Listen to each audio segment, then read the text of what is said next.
যারা নিরপরাধ বিডিআর সদস্য আছে তাদের মুক্তির জন্য একটি শুনানি আছে এবং রায় হওয়ার কথা।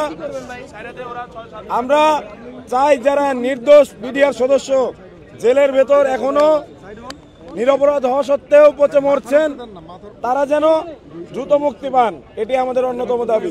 এছাড়াও আমরা আরো অনেক দাবি দাওয়া দিয়েছি।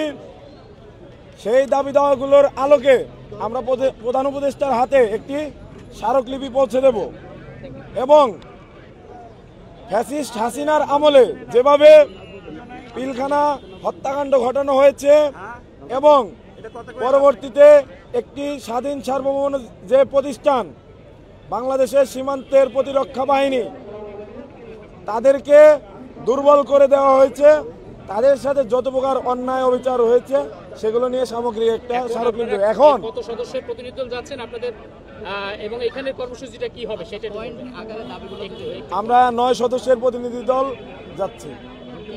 এখানে কি আপনারা অবস্থান করছেন? এই তো আপাতত আমরা ফেরত না আসা পর্যন্ত এখানে অবস্থান কর্মসূচি পালিত হবে। 3 জন, বাকিরা বিজি পরিবারের বিডিআর সদস্য এবং তাদের পরিবারের সদস্য। স্পেসিফিক আমরা 7টা দাবি উপদেষ্টার হাতে পৌঁছে দেব।